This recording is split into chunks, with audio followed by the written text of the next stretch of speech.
Slobodno priđite, evo te kisneku, slobodno. Predsjedniku. Kom predsjedniku? Vučiću.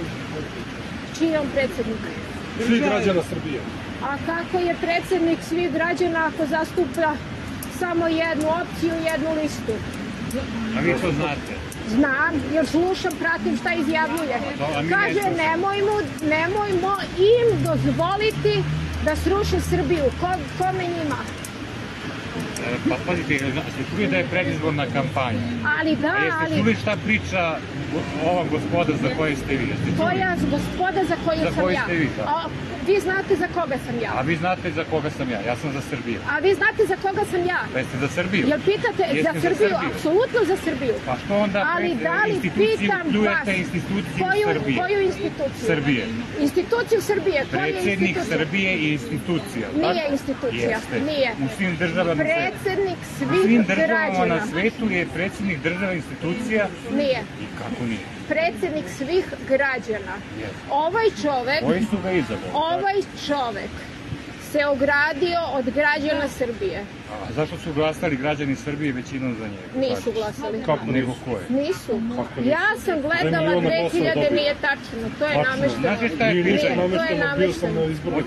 Ja sam bila 2020. godine ispred RIK-a, kada su dečaci od 15-16 godina ulazili u RIK u 8 i 9 sati sa rančevima na leđima, znači unoseći izborni materijal, obezbeđivali ih policija. Ja sam slikali i prijavili. Pa sve je slikano i sve je prijavljeno. Ja sam bio na biračkom mestu gde je opozicija pretprošle godine plaćala po 50 € i morali su da produže glasanje do 10. Nisu produžili zbog opozicije. Zna se da jedino vlast može da produži izbore. Vlast, u stvari uzurpatori vlasti, produžili su izbornu i produžili su vreme izbora zato što ljudi nisu izašli na glasanje i onda su ih ulovili. Nisu glasine. Nisu glasine. Da vas pitam, koja opozicija? Opozicija u Srbiji nema. Nema, to su namestnici okupatora koji rade, da, ali najveći namestnik okupatora je ovaj čovek ovde, koji po nalogu okupatora, po nalogu vođa naprednjačkog mafijaškog narkokartela, po nalogu okupatora satire Srbiju i zatire srpstvo. Ko je potpisao Briselski sporazum? Ivica Dačić. Ko? Ivica Dačić. Ko je tada bio na vlasti? Ivica Dačić. Ko je stajao na slici? Izvinite, ovaj uzurpator vlasti... Ivica Dačić je potpisao Briselski sporazum. A Tadić je doveo do toga. Ko je bio? Nije tačno. I kako nije tačno? Pa ko je proglasio nezavisnost 2008? Ko je to dozvolio? Šiptari su proglasili nezavisnost 2008. Do 2000, izvinite, do 2013. godine. Do 2013. godine. Snimam i dozvoljeno je. Dozvoljeno je. Jeste, evo, dozvoljeno je. Dozvoljeno je. Do 2013. godine Srbi do 2013. godine se bore. Izvinite, ko je juče crvenim tepihom dočekao Stoltenberga u Beogradu? Za dogovor. Za koji dogovor? Ubicu srpske dece ste dočekali crvenim tepihom. 2013. godine potpisan je Briselski sporazum i ovaj čovek ovde je ispunio Briselski sporazum. Dao je okupatorima nezavisnu telekomunikacionu mrežu i pozivni broj. Dao je okupatorima nezavisnu elektroenergetsku mrežu, Gazivode i Trepču. Dao je okupatorima, šiptarima nezavisnu sudsku, izvršnu i zakonodavnu vlast. Dao je šiptarima sever Kosova. Do 2012. godine sever Kosova je bio neosvojiva tvrđava. Ovaj čovek ovde je 2013. godine naredio Srbima da raspuste civilnu zaštitu koju je činilo 300 specijalaca. Ovaj čovek ovde potpisao je Vašingtonski sporazum, prihvatio je francusko-nemački sporazum. Ovaj čovek ovde naterao je Srbe da napuste institucije na severu Kosova i Metohije. Dovezo je šiptarskim autobusima koje je on platio da dovezu Srbe sa severa Kosova i Metohije u Beograd, a tog dana su Šiptari zauzeli srpske institucije. Ovaj čovek ovde je najveći izdajnik u istoriji srpstva. Rđom kapo dok mu je kolena, i on i svi oni koji ga svesno podržavaju u njegovoj izdaji. 2012. godine javni dug Republike Srbije iznosio je 15 milijardi evra. Početkom 2023. godine javni dug Republike Srbije iznosi preko 45 milijardi evra. 35 milijardi evra je javno, 10 milijardi evra je tajno. To su krediti koje je uzimao od Kineza 2020. godine.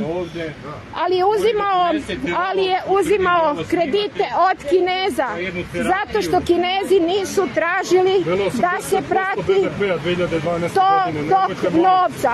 Oni pričaju o BDP-u, a ne pričaju o tome što ljudi nemaju hleba da jedu. Nikad zaduženiji.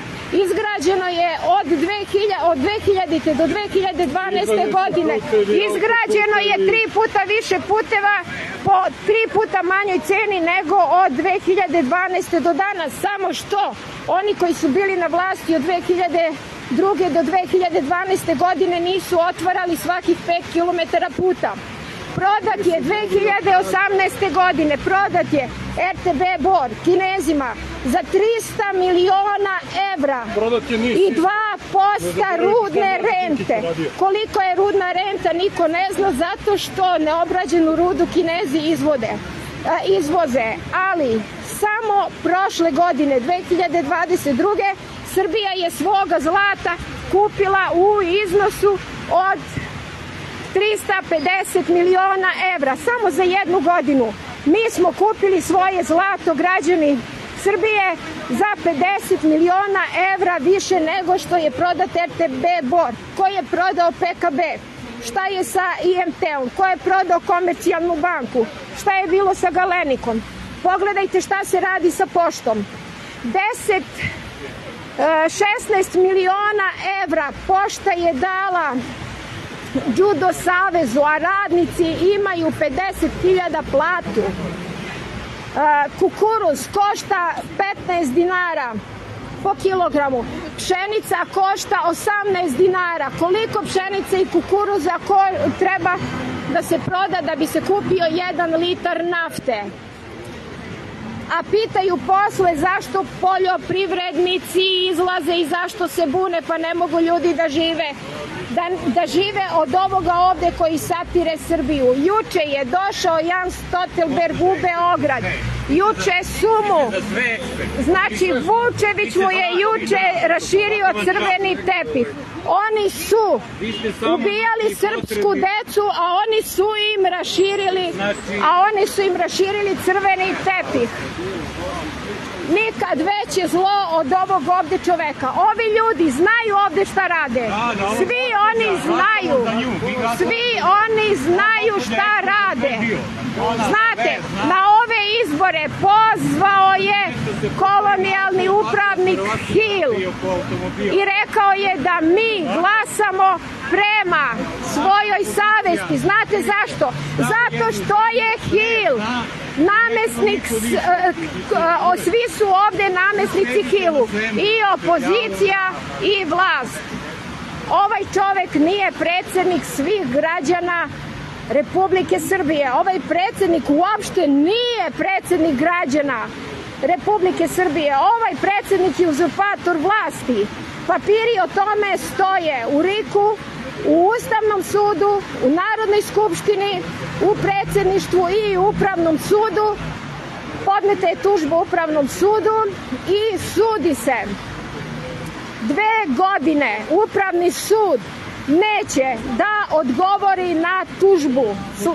Slali su dopis da traže dopunu, ali ne smeju da je odbace zato što znaju da smo mi koji smo podneli tužbu Upravnom sudu u pravu da ovaj čovek nema poslovnu sposobnost da bude predsednik zato što je više stotina puta izdao Ustav Republike Srbije. Vidite, više stotina puta je izdao Ustav Republike Srbije i pogazio ga. Veće zlo Srbija i srpstvo u svojoj istoriji nisu imali. Ako posle ovih ostane kamen na kamenu, mi ćemo biti srećni. A svi ovi koji su ovde, treba ih zabeležiti da se zna ko su, šta su, kakvi su tu poltroni i da su svesno uništavali Republiku Srbiju i njene građane, da su svesno učestvovali u izdaju srpske zemlje Kosova i Metohije. Svi koji učestvuju u tome rđom kapali. Dok im je koleno. Ovo ovde što piše Srbija ne sme da stane, to je slogan pokojnog Đinđića i to ste ukrali. Za našu decu rekao je Hitler, a i to su ukrali.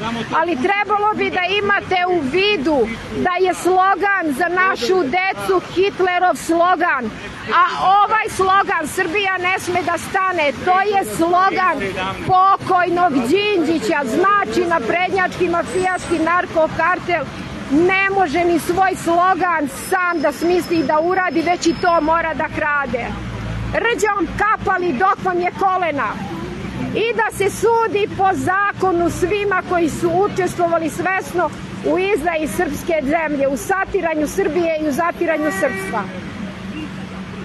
Svakom po zasluzi, svakom po zasluzi. I to ste ukrali od ovog naroda. I to ste, sve ste ukrali od ovog. To ovaj napaćeni narod plaća. I taj upaljač, i tu olovku, i tu čašu za kafu, i tu kafu.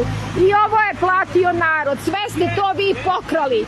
Sve ste to vi pokrali. Ovo jeste istina. Jeste, slažem se. Ovo jeste istina. Nema pravo, svako ima pravo da se ne složi sa mnom. I svako ima pravo da glasa prema svojoj savesti. I stariji ljudi koji veruju da je on, ja ne snimam vas, svaki stariji čovek koji veruje njemu i glasa za njega, ja to podržavam.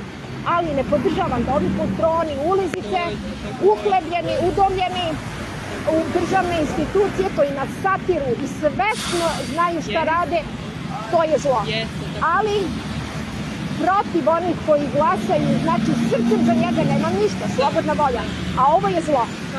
Svako dobro, prijatno. Eto, narode, čuli ste.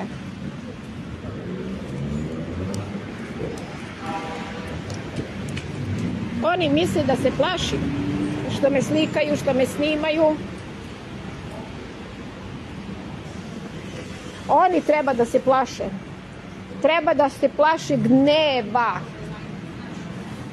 napaćenog naroda srpskog. Treba da se plaše gneva dece pale za ovu zemlju, za otadžbinu i za domovinu. Njihovog gneva treba da se plaše. Ulazim u prevoz i moram da prekinem zato što nije u redu da snimam dok su ljudi tu. Narode, pamet u glavu. Da znate da nama bolje biti neće dok si narod. Samo narod. Bez jednog političara ne okupi, ne osvesti i ne povrati svoju suverenost. Jedni i drugi i treći svi rade za isto gazdstvo. Oni sramotu juče koju su priredili nama svima, posebno roditeljima mladosti i dece koja je izginula braneći ovu domovinu. Teško stvarno sam mogla da ne znam kako to da kažem, da iznesem i da podnesem. Vučević, navodni ministar odbrane, dočekao je juče popodne u večernjim satima Stoltenberga, koji predstavlja NATO, crvenim tepihom. Kada sam to videla, ne mogu da opišem taj osjećaj. Zaista, mislim, to je strašno. Kako je roditeljima izginule dece koji to sad gledaju? Ako se mi kao narod ne osvestimo što hitnije, što brže, ne znam šta ćemo raditi. Od izbora nema ništa. Na izborima se ništa ne rešava i tamo se ništa neće desiti dobro za nas, može nam biti samo lošije. 17. bi trebalo svi mi, ceo narod, ali samo narod, priča bez jednog političara. Ako se pojavi bilo koji političar, da ih sve oteramo, trebalo bi svi da izađemo na ulicu i da kažemo ne. Kolonijalni upravnik Hill izašao je javno i pozvao građane Republike Srbije da izađu na izbore i da glasaju prema svojoj volji. Znači, bitno je samo da se izađe, bitna je izlaznost, nije bitno za koga mi glasamo. Rezultati izbora se znaju. Ko je Hill da se meša u unutrašnje stvari Republike Srbije? Ko je on? Da je prava i zakona, znači to bi bilo odmah rešeno. Dobio bi šut u zadnicu. Izvinjavam se, ali moram tako da kažem. Narode, da znate, 17. se ništa ne rešava. Njima treba izlaznost, mi trebamo da potvrdimo 17. legitimitet uzurpatora funkcije predsjednika Republike Srbije. Dovoljno je samo da izađemo, da damo glas bilo kome. Ko to još nije shvatio, ne može da mu se objasni. Pamet u glavu. Svi. Da nam dragi Gospod pomogne da se izborimo za opstanak.